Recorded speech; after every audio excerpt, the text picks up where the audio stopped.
अब आपको हिंदी दिवस के बारे में बताते हैं। आज हिंदी दिवस है और इस मौके पर हम आपसे एक सवाल पूछेंगे कि हिंदी आपकी मातृभाषा है या आपके लिए मात्र एक भाषा है। आज ही के दिन वर्ष 1949 में संविधान सभा ने हिंदी को भारत की राजभाषा के रूप में स्वीकार किया था। कई बार लोग राजभाषा और राष्ट्रभाषा को एक ही मान लेते हैं, कंफ्यूज हो जाते हैं, लेकिन भारत के संविधान में राष्ट्रभाषा का कोई उल्लेख नहीं है। संविधान के अनुच्छेद 343 में लिखा है कि देश की राजभाषा हिंदी और लिपि देवनागरी होगी। महात्मा गांधी ने एक बार कहा था कि जैसे ब्रिटेन में अंग्रेजी बोली जाती है और सारे कामकाज अंग्रेजी में होते हैं, वैसे ही हिंदी को हमारे देश में राष्ट्रभाषा का सम्मान मिलना चाहिए। लेकिन महात्मा गांधी का यह सपना आज भी पूरा नहीं हुआ है। हमारे देश से अंग्रेज तो चले गए, लेकिन अंग्रेजी भाषा आज भी वहीं के वहीं जमी हुई है। एक बात आगे बढ़ने से पहले स्पष्ट कर दें, हम अंग्रेजी के खिलाफ बिल्कुल नहीं हैं। हम अंग्रेजी पढ़ने और पढ़ाने वालों के खिलाफ बिल्कुल नहीं हैं। आपको जो भाषा अच्छी लगती है, आपको वो भाषा सीखनी चाहिए, पढ़नी चाहिए, और जिस भाषा से आपको रोजगार मिलता है वो भी आपको जरूर सीखनी चाहिए, लेकिन अपनी भाषा को भी नहीं भूलना चाहिए। आज सिर्फ इतना पॉइंट आपके सामने रख रहे हैं।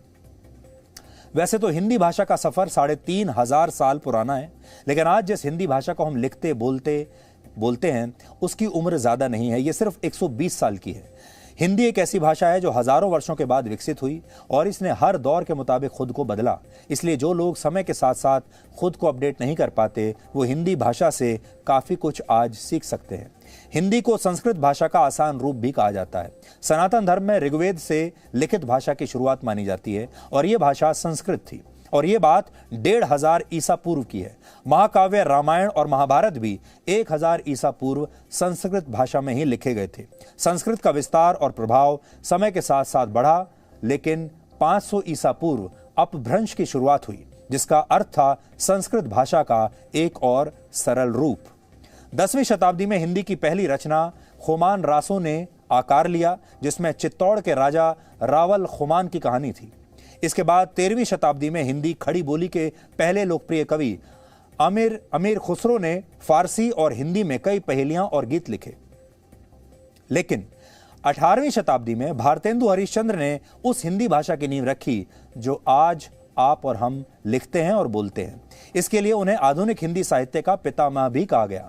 वर्ष 1900 से आज की हिंदी भाषा के इस्तेमाल का चलन बढ़ा और जितने भी बड़े स्वतंत्रता आंदोलन हुए, उन्हें इसी भाषा ने अपनी आवाज दी। हिंदी भाषा की इसी सरलता और सौम्यता ने उसे बहुत सहनशील बना दिया। भारत में हिंदी भाषा को उर्दू भाषा के साथ मिला जुला कर भी बोला गया। लोगों ने अंग्रेजी के साथ भी हिंदी का एक नया वर्जन तैयार कर लिया। जैसे सुप्रभात और शुभ रात्रि की जगह लोगों ने गुड मॉर्निंग और गुड नाइट कहने की आदत डाल ली।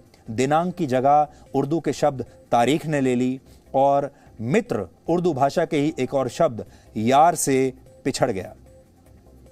आपने देखा होगा हिंदी फिल्मों में भी जो गाने लिखे जाते हैं उसमें यार या यारी का प्रयोग ज्यादा होता है, मित्र और मित्रता का प्रयोग नहीं होता। ये हिंदी की ही सहनशीलता थी कि भारत में अंग्रेजी सरकार के खिलाफ असहयोग आंदोलन भी हुआ और खिलाफत आंदोलन भी हुआ। 15 अगस्त 1947 को जब भारत आजाद हुआ तो देश के पहले प्रधानमंत्री पंडित जवाहरलाल नेहरू ने अपना भाषण सिर्फ अंग्रेजी में ही दिया था, जिसे अ ट्राइस्ट विद डेस्टिनी के नाम से इतिहास के पन्नों में आज भी दर्ज किया जाता है। हिंदी में इसका अर्थ होता है नियति से साक्षात्कार। सोचिए, अंग्रेजों से आजादी मिलने पर भी अंग्रेजी में ही भाषण दिया गया और यहीं से अंग्रेजी की नींव और मजबूत होती चली गई। हमारे देश का संविधान भी मूल रूप से अंग्रेजी भाषा में ही लिखा है, जहां सैकड़ों बार इंडिया शब्द का इस्तेमाल हुआ है। भारत के संविधान की शुरुआत में लिखा है इंडिया दैट इज भारत, यानी इंडिया जो कि भारत है। इससे ऐसा लगता है जैसे इंडिया शब्द को ज्यादा प्रमुखता हमारे संविधान में भी दी गई है। हिंदी भाषा के प्रति इसी हीन भावना के कारण मशहूर व्यंग्यकार हरिशंकर परसाई ने एक बार कहा था कि हिंदी दिवस के दिन हिंदी बोलने वाले दूसरे हिंदी बोलने वालों से कहते हैं कि हिंदी में बोलना चाहिए। यह हमारे देश के लोगों का सबसे बड़ा सच है। एक अध्ययन के मुताबिक हमारे देश के 90% ऐसे लोग जो अंग्रेजी बोलना नहीं जानते, वो भी अपना हस्ताक्षर अंग्रेजी में ही करते हैं। इसके पीछे हिंदी के प्रति हीन भावना तो है ही, साथ ही व्यवस्था का भी एक दोष है। और मुझे यकीन है आप में से भी ज्यादातर लोग, चाहे आपको अंग्रेजी आती हो या ना आती हो, लेकिन अपना हस्ताक्षर यानी साइन अंग्रेजी में ही करते होंगे। कई कामों में आज भी हस्ताक्षर का मतलब अंग्रेजी भाषा में अपना नाम लिखना है और अंगूठा लगाने का मतलब हिंदी भाषी लोगों से है। यह स्थिति तब है जब हिंदी पूरी दुनिया में बोली जाने वाली दुनिया की तीसरी सबसे बड़ी भाषा है। पहले स्थान पर अंग्रेजी है, जिसे दुनिया भर में 135 करोड़ लोग बोलते हैं। दूसरे स्थान पर चीन की भाषा मैंडरिन है, जिसे 120 करोड़ लोग बोलते हैं। और तीसरे स्थान पर हमारी हिंदी है, जिसे 75 करोड़ लोग बोलते हैं। चौथे स्थान पर 54 करोड़ लोगों के साथ स्पेनिश और लगभग 28 करोड़ लोगों के साथ अरेबिक भाषा 5वें स्थान पर है। 2011 की जनगणना के मुताबिक भारत में लगभग 53 करोड़ लोग हिंदी में बोल और लिख पाते थे। 2011 में 53 करोड़, जबकि 2001 में केवल 41 करोड़ लोग ही हिंदी में बोल पाते थे या लिख पाते थे। वर्ष 2014 में सिर्फ 12 करोड़ लोग ही हिंदी के अखबार पढ़ते थे, लेकिन आज देश में हिंदी के अखबार पढ़ने वालों की संख्या 18 करोड़ 60 लाख हो चुकी है। गूगल के ही एक अध्ययन के मुताबिक इस साल के अंत तक भारत में इंटरनेट पर हिंदी का इस्तेमाल करने वालों की संख्या अंग्रेजी का इस्तेमाल करने वालों से ज्यादा हो जाएगी। यह संख्या करीब 38% होगी। ये आंकड़े हिंदी भाषा के उज्जवल भविष्य का संकेत तो देते हैं, लेकिन यह भी सच है कि भारत में हिंदी करोड़ों लोगों की मातृभाषा तो है, लेकिन इसकी मौजूदा स्थिति मात्र एक भाषा की है। और इसका सबसे बड़ा कारण है हिंदी भाषा आज तक नौकरी की भाषा नहीं बन पाई है। यानी हिंदी बोलकर, हिंदी पढ़कर, हिंदी लिखकर आपको शायद अच्छी नौकरी नहीं मिलेगी। जिस देश में लोग हस्ताक्षर भी अंग्रेजी में करते हों, वहां हिंदी के लिए नौकरी की भाषा बनना आसान नहीं है। इसीलिए बड़ा सवाल आज ये है कि हिंदी नौकरी की भाषा है या नहीं? क्या हिंदी आपको नौकरी भी दिला सकती है? आज भारत के शहरों में जितने सरकारी स्कूल नहीं हैं, उससे कहीं ज्यादा अंग्रेजी भाषा सिखाने वाले कोचिंग सेंटर्स हैं। और ये हम नहीं कह रहे, ये कोचिंग सेंटर्स नहीं होनी चाहिए, ये हम बिल्कुल नहीं कह रहे हैं, लेकिन इन कोचिंग सेंटर्स में अंग्रेजी भाषा से ज्यादा ये सिखाया जाता है कि अगर आप अंग्रेजी नहीं बोल सकते तो आपका भविष्य कुछ नहीं है। इसे आप इस पोस्टर से समझ सकते हैं, जिस पर लिखा है, दिन दहाड़े अंग्रेजी बोलना सीखिए। ये देखिए, ये हमारे देश की स्थिति है आज की, और कितना सचित्र वर्णन इस पोस्टर में लिखा हुआ है, दिन दहाड़े इंग्लिश बोलना सीखें। भारत में स्कूल और कॉलेज का फॉर्म भरने से लेकर नौकरी के लिए अपना बायोडेटा भेजने तक अंग्रेजी भाषा का ही इस्तेमाल होता है। इंटरव्यू देने वाला व्यक्ति इंटरव्यू में अपना परिचय नहीं, इंट्रोडक्शन देना पसंद करता है। मेरा नाम यह है कहने से पहले लोग कहते हैं my name is this this this. और सच ये है कि हमारे देश के लोगों को नौकरी नहीं, जॉब्स चाहिए, वेतन नहीं, सैलरी चाहिए। और शायद इसी वजह से हिंदी भाषा को नौकरी की भाषा बनने में कई चुनौतियां दिखती हैं। आजकल के माता पिता अपने बच्चों को अंग्रेजी मीडियम स्कूलों में ही पढ़ाना पसंद करते हैं। हिंदी मीडियम स्कूलों में पढ़ने वाले बच्चों को कमज़ोर माना जाता है और कहा जाता है कि परिवार गरीब है, इसलिए अंग्रेजी मीडियम में बच्चों को नहीं पढ़ा सकता। यानी शिक्षा स्कूल के क्लासरूम से निकलकर एक क्लास बन गई है और एक स्टेटस सिंबल बन गई है। आज हमने इस पर आपके लिए एक विशेष रिपोर्ट तैयार की है, जो आपको बताएगी कि हिंदी भारत में कभी नौकरी की भाषा बन पाएगी या नहीं।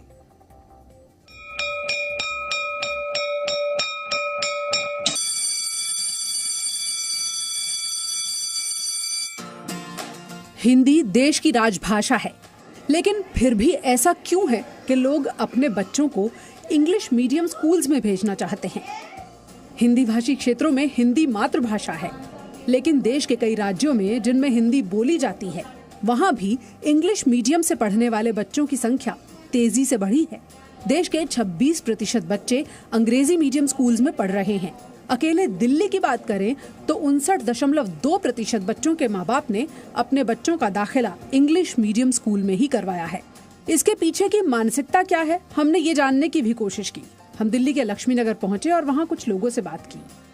कॉमन लैंग्वेज देखा गया है पूरी दुनिया में, वो इंग्लिश है। इसलिए इंग्लिश आदमी को जब आगे बढ़ना है, बच्चों को आगे बढ़ना है, फ्यूचर बहुत वाइड है उनका, तो उनको एक कम्युनिकेशन का टूल्स चाहिए जो कॉमन इंग्लिश है, जो पूरी दुनिया में बोला जाता है। पिछले 1 साल में ही इंग्लिश मीडियम में पढ़ने वाले छात्रों की संख्या तेजी से बढ़ी है। उदाहरण के तौर पर हरियाणा में सबसे अधिक 23% की बढ़ोतरी हो गई। हरियाणा में इस वक्त 50% से ज्यादा बच्चे अंग्रेजी मीडियम स्कूल में पढ़ते हैं, जबकि हरियाणा एक हिंदी भाषी प्रदेश है। आज एक इंडस्ट्रियलिस्ट भी है, तो अगर उसको एक लोकल इंडस्ट्री सेटअप करनी है और लोकल लोगों के साथ काम करना है, तो उनसे जुड़ने के लिए सबसे पहला माध्यम क्या है? भाषा। तो उनकी भाषा समझ में आनी चाहिए, वो एक दूसरे को समझ सकें, तो उसका ज्ञान होना बहुत ज़रूरी है। तो आज हमें अपने आप को केवल लोकल पर्सपेक्टिव में, केवल अपने एक सीमित दायरे में भी नहीं रखना है, उससे बाहर जाना है। उससे बाहर जाने के लिए जब आप इंटरनेशनल कम्युनिटी के साथ कनेक्ट होना चाहते हैं, तो वहाँ पर आकर के आप एक लैंग्वेज के लिए स्ट्रगल ना करें। इंग्लिश मीडियम स्कूल्स में अपने बच्चों को भेजने के पीछे एक बड़ा कारण ये है कि बच्चे अंग्रेजी भाषा पर अच्छी पकड़ बना सकें और आगे चलकर समाज की उस धारणा के ढर्रे पर चलें जिसमें अंग्रेजी के जानकार को बेहतर माना जाता है।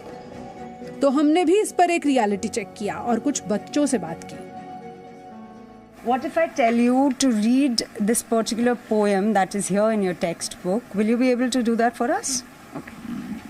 These are my 2 drops of rain waiting on the window pane. Comes from which of them is first? James has just been. So I'll correct you here. So this is begun. James has just begun to ooze. He is the one I want to lose. John is waiting to begin. Right? So these are the words that you need to pronounce a little bit more specific. And what is the meaning of ooze? Wait, water going on. If you can read this particular chapter from the very beginning. I must have been about 7 when my father left Porbandar to teachers or to my schoolmates. I would stop you here. If you can read this particular line. I could only have been a mediocre student. Okay, so this is mediocre. Do you really know the meaning of mediocre? Yeah. What is it? Middle class. Hindi दिवस पर इससे बड़ा कोई और विरोधाभास नहीं होगा कि आज बहुत सारे लोगों ने हिंदी दिवस की शुभकामनाएं देने के लिए भी शायद अंग्रेजी भाषा का प्रयोग किया होगा, लेकिन भारत में ब्रिटेन के उच्चायुक्त और जर्मनी के राजदूत ने भारत के लोगों को आज हिंदी दिवस की शुभकामनाएं दी हैं और इन्हें सुनने के बाद आप भी अंग्रेजी भाषा के बोझ से मुक्त हो जाएंगे और आपको अच्छा लगेगा कि जिन अंग्रेजों ने भारत पर 200 वर्षों तक शासन किया वो आज भारत को हिंदी भाषा में इस मौके पर शुभकामनाएं दे रहे हैं। नमस्ते। नमस्ते। नमस्ते। आज हिंदी दिवस है। मैं अपने घर में अपने गुरु के साथ है, प्रोफेसर श्रीश जसवाल। प्रोफेसर श्रीश मेरे हिंदी के गुरु हैं और प्रोफेसर श्रीश मेरे बहुत सहयोगी के भी गुरु है। धन्यवाद गुरुजी। आज यूके भारत के सहयोग के बारे में 5 शब्द बोलेंगे। कौन से शब्द हैं एलेक्स, बताइए। एक दोस्ती, 2 साझेदारी, बहुत अच्छा, साझेदारी, 3 सहयोग, 4 जीवंत संबंध, बहुत अच्छा, जीवंत संबंध, 5 पर्यावरण। पर्यावरण बहुत महत्वपूर्ण है भारत के लिए, यूके के लिए और पूरे विश्व के लिए। धन्यवाद। धन्यवाद और शुभ प्रभात। आज हिंदी दिवस है। हिंदी एक बहुत अद्भुत और सुंदर भाषा है। मुझे ये बहुत पसंद आया। मेरी हिंदी अभी बहुत अच्छी नहीं है, लेकिन मैं हिंदी सीख रहा हूँ और मेरे पास एक बहुत अच्छा शिक्षक भी है, इसलिए मुझे उम्मीद है कि एक दिन मेरी हिंदी बहुत अच्छी होगी। मैं आपको हिंदी दिवस की दिल से शुभकामनाएं देता हूँ। अक्सर आपने देखा होगा कि जब हम कई बार बड़े बड़े अंतर्राष्ट्रीय मंचों पर जाते हैं, खास तौर पर जब हमारे खिलाड़ी अंतर्राष्ट्रीय मंचों पर जाते हैं तो उनसे अंग्रेजी में ही सवाल पूछे जाते हैं और बहुत सारे खिलाड़ियों को अंग्रेजी नहीं आती और उन्हें बड़ी परेशानी होती है और वो दबाव में आ जाते हैं, फिर टूटी फूटी अंग्रेजी बोलते हैं क्योंकि इसी में लोग अपनी शान भी समझना चाहते हैं। लेकिन अब चीजें बदल रही हैं। आज टोक्यो ओलंपिक्स में गोल्ड मेडल जीतने वाले नीरज चोपड़ा का 3 साल पुराना एक वीडियो मैं आपको दिखाना चाहता हूं, जिसके लिए आज हम उनकी बहुत प्रशंसा करना चाहते हैं। इस वीडियो में वो एक पत्रकार को हिंदी में सवाल पूछने के लिए कह रहे हैं। वैसे तो इसमें कुछ भी असाधारण नहीं है, लेकिन जो बात समझने की है वो ये कि हमारे देश में बहुत सारे लोग ऐसा करने की भी हिम्मत नहीं कर पाते। हमारे देश में बहुत सारे लोग कभी ये नहीं कहना चाहते कि वो हिंदी में सवाल सुनना चाहेंगे और हिंदी में ही सवाल देना भी चाहेंगे। यहां तक कि आपने ये भी देखा होगा कि हिंदी फिल्मों के हमारे जो बड़े बड़े नायक और नायिकाएं हैं, जिनके लिए आप पैसा खर्च करके थिएटर में जाते हैं जिनकी फिल्में देखने के लिए, ये सारे लोग इतने बड़े नायक नायिकाएं, इतने बड़े सेलिब्रिटीज हिंदी की वजह से बनते हैं, क्योंकि ये हिंदी फिल्मों में काम करते हैं, डायलॉग्स हिंदी में बोलते हैं। लेकिन फिल्मों में काम करने के बाद जब ये इंटरव्यूज देते हैं मीडिया में, तो ये अंग्रेजी में बात करते हैं। उस हिंदी फिल्म का प्रचार करने के लिए जब बाहर जाते हैं तो मीडिया में इंटरव्यू के दौरान भी अंग्रेजी में ही बात करते हैं। Hello, bhai. Yeah, I would like to ask you a question that at times you would get frustrated because of that. भाई हेलो, हिंदी आती है आपको? अच्छा जी सर। हिंदी में पूछ लो यार। हेलो भाई। Yeah, I would like to ask you a question that at times you would get frustrated because of that. भाई हेलो, हिंदी आती है आपको? अच्छा जी सर। हिंदी में पूछ लो यार। तो नीरज चोपड़ा का ये जो एटीट्यूड है, ये इससे पहले भारत के खिलाड़ियों में नहीं आया था। भारत के खिलाड़ी जब इससे पहले कभी, चाहे वो क्रिकेट के खिलाड़ी हों या दूसरे खिलाड़ी हों, जब भी वो ऐसे मंच पर जाया करते थे और जो इंटरव्यू लेने वाला व्यक्ति होता था वो अंग्रेजी में बात करता था, तो बड़े दबाव में आ जाते थे और वो ये कहने की हिम्मत नहीं कर पाते थे कि मैं हिंदी में बात करूंगा। इसलिए पूरी कोशिश करते थे दबाव में आकर, पूरा प्रेशर झेल कर, कि अंग्रेजी में ही बात करें, और फिर उस भाषा में जो कि उनकी मातृभाषा है नहीं, उसमें वो अपनी बात भी ठीक से न कह पाते थे, न बोल पाते थे। लेकिन अब के जो हमारे खिलाड़ी आ रहे हैं, नीरज चोपड़ा जैसे, वो सीधे सीधे बोलते हैं कि वो हिंदी में बात करेंगे और इसमें कोई शर्माने वाली बात नहीं है। हम चाहते हैं कि आप सब के अंदर भी ये एटीट्यूड होना चाहिए।